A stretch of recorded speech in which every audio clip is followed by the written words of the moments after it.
il y a une élaboration qui est en cours. Ouais. Ce qui sera intéressant, c'est que tu explores la peur.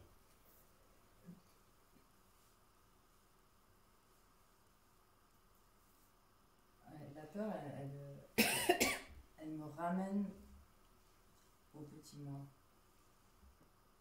Ça, c'est clair. La peur s'exprime, c'est une énergie qui s'exprime en fonction des circonstances. D'accord ? Tu ne la décides pas. Hein, vous ne pouvez pas décider là maintenant, tiens, là maintenant je vais avoir peur. C'est quelque chose qui se présente, qui est en fait une danse avec ce qui est environnant ou ce qu'on imagine être environnant, et la peur se présente. Et à ce moment-là, tu conclus, j'ai peur.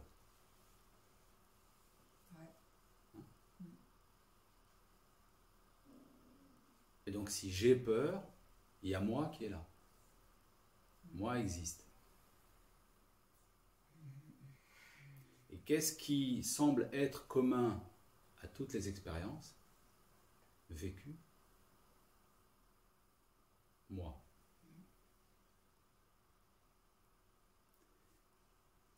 Si vous plongez au cœur de ce qui semble être cette réalité-là, c'est moi qui ai vécu cela et qui vit cela, en fait, vous concluez que c'est toujours le même moi. Et pouvez-vous dire et affirmer que ce que vous étiez à 5 ans, c'est ce que vous êtes maintenant? Ou avez-vous changé?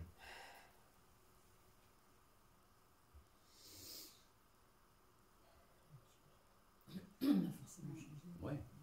Bah, le moi a changé, mais le fond n'a pas changé. Oui, absolument. Oui, c'est exactement ça. Ah, bah, le fond n'a pas changé. Ouais, C'était l'être évident. n'a Moi, pas je me changé. rappelle quand j'étais enfant, j'étais proche du moi, je crois, du fond. Oui, Donc, oui, de tout à la fait. Oui, oui, verticalité.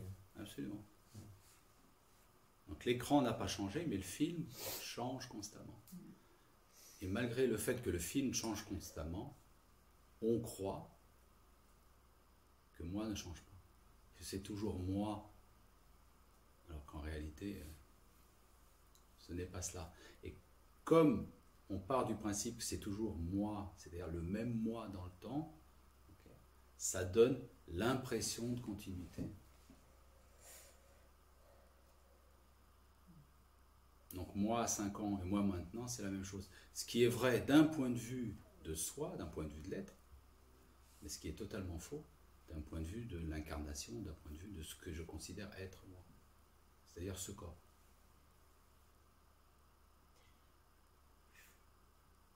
Ouais. Je voudrais rebondir là-dessus parce que, en fait, hier matin, je me suis demandé pourquoi je venais. Oui. Et dans la semaine, je savais que j'allais venir. Et justement, enfin, je ressens plus cette aspiration. Et je m'étonne aussi, tu vois,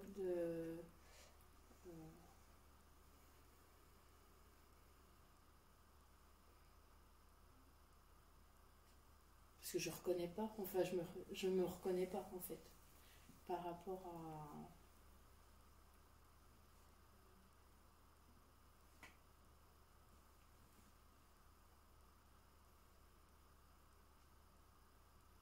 En fait, ce qui m'a animée, je dirais.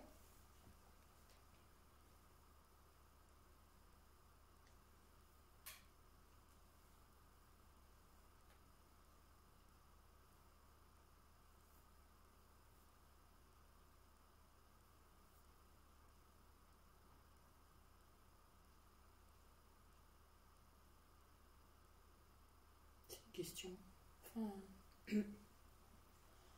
on a ressenti aussi, puisqu'il y a une émotion là, mais. Alors, quelle est-elle? Tu peux la décrire? Pardon? Tu peux décrire l'émotion qu'il y a?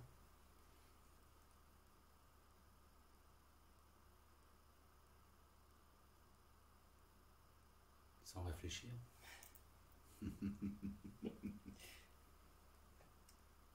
Enfin, je sais plus qui je suis. Ouais. En fait, je me sens perdue. Ok.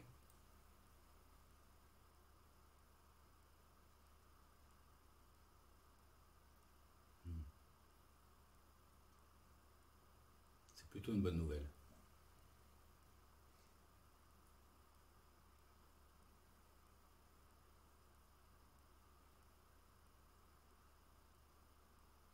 Moi, cherche toujours à trouver des éléments à quoi se raccrocher pour s'auto-alimenter et consolider le fait que moi existe. Quand moi est perdu, c'est plutôt bon signe parce que ça veut dire qu'il y a un certain nombre de choses à quoi elle se raccrochait qui sont en train de se dissoudre.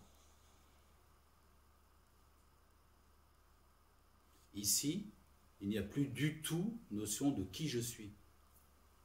Mais il y a une totale réalisation de ce que je suis.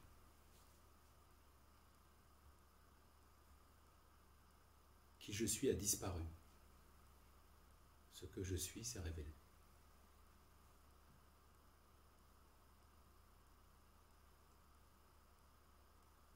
Ce que tu peux voir, c'est le fait que se présente cette impression de ne plus savoir qui je suis.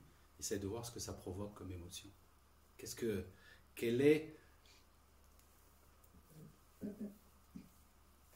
qui cherche à être saisi en fait? Qu'est-ce qui se passe intérieurement? J'ai senti de la colère à un moment donné. Ouais, ok.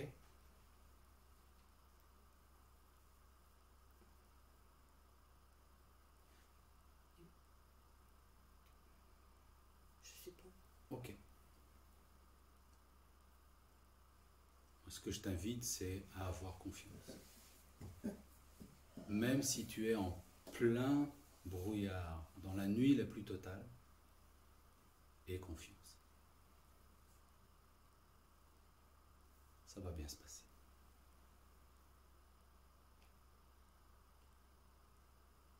Tu vas mourir et ça va bien se passer.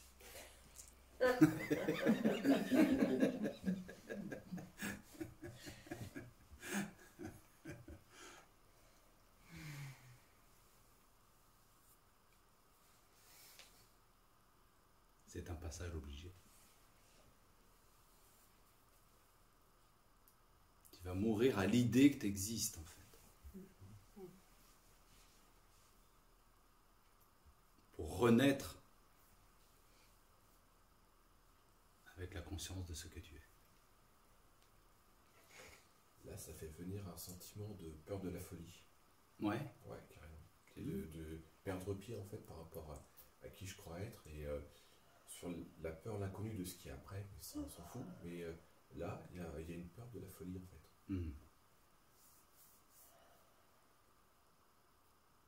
La peur est toujours mensongère.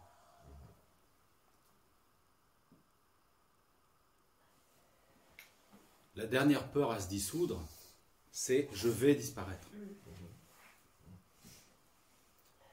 C'est une façon de t'inciter à continuer à croire. D'accord. Surtout n'y va pas, tu vas disparaître. Tu sais pas ce qui t'attend là. Ce qui t'a amené jusque-là, c'est la paix définitive, c'est l'amour inconditionnel, c'est tout ça, et ça m'attire.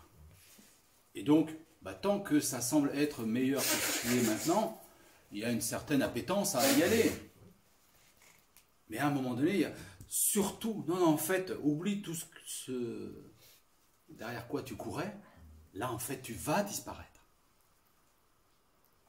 Et tout ce à quoi tu as cru, en fait, c'était de la fumée. Tu vas disparaître, tu vas mourir. Voilà ce qui se présente en dernier. La dernière étape. J'ai peur de devenir fou. Ah oui, ça s'est présenté souvent ici. La folie. Est-ce que je vais encore avoir mes amis? Est-ce que je vais encore reconnaître ma femme et mes enfants? Est-ce que je vais encore avoir le même job? Est-ce que... Là, il se monte, hein, mais un tas de pensées pour te dire, en fait, ce qui était prévu ou attendu comme bon, en fait, c'est pas le paradis qui t'attend, c'est l'enfer. Surtout, va pas plus loin. C'est l'enfer. Et ça, c'est une pensée mensongère. En fait, l'enfer, c'est maintenant. L'enfer, c'est tout de suite. Toutes ces pensées, le mental qui est en permanence, la peur, la colère. Il est là l'enfer, c'est maintenant. Après, c'est le paradis.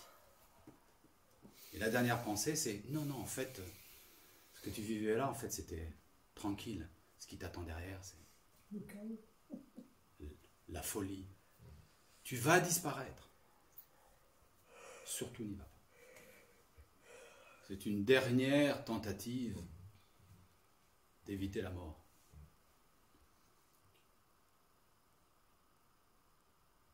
Je vais mourir. Ok? C'est quoi le problème?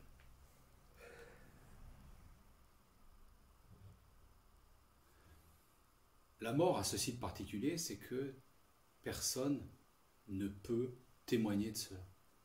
Ceux qui ne l'ont pas connu ne peuvent pas témoigner de la mort, ils ne l'ont pas connu. Alors il y a des expériences de proximité avec ce qui est appelé la mort, mais c'est un concept. La mort, c'est techniquement la fin de quelque chose. Si c'est la fin, il n'y a pas de retour en arrière possible. Alors, il peut y avoir des expériences de proximité de la mort. La sortie de corps, tout ça, c'est des expériences de proximité de la mort. Mais ce n'est pas la fin puisque tu reviens. Donc la mort, strictement, c'est la fin. Et donc, ceux qui ne l'ont pas connu ne peuvent pas en témoigner. Et ceux qui l'ont connu ne peuvent pas en témoigner non plus parce qu'il n'y a pas de retour possible. Donc la mort, c'est un concept. On peut constater la fin de ce qui est visible. Une plante, tu ne l'arroses pas, au bout d'un moment, il y a la fin de la plante. Et elle se transforme en autre chose, en substrat pour... mais il y a la fin de ce qui était une ondulation à la surface. Comme nous ne connaissons pas la mort et que c'est impossible, nous en faisons un concept. Et le concept, c'est « je vais disparaître ». Ce qui est vrai en ce qui concerne moi, mais ce qui n'est pas vrai en ce qui concerne ce que l'on est. Et par la dissolution de ce qu'on pense être, on découvre véritablement ce que l'on est. Donc la mort, ce n'est pas un problème. C'est même plutôt une délivrance définitive de l'enfer.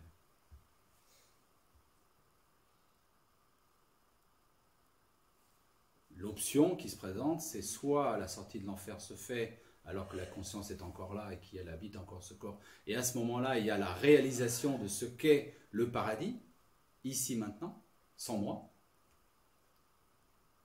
Ou si le corps s'éteint à ce moment-là, eh bien, il n'y a plus cette conscience qui est là, qui permet à la conscience de se reconnaître. Et donc, ce qui ne vous permet pas en tant que conscience de réaliser ce que vous êtes. Puisque le corps comme support n'est plus là. Le corps est un support au cœur de la manifestation permettant la réalisation. Le corps s'éteint cette possibilité de réaliser ce que l'on est. C'est définitif.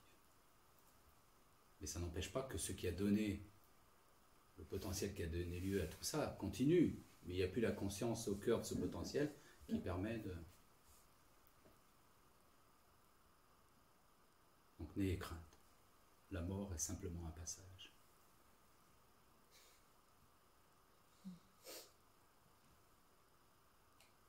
Et puissiez-vous connaître la mort avant l'extinction de la lumière.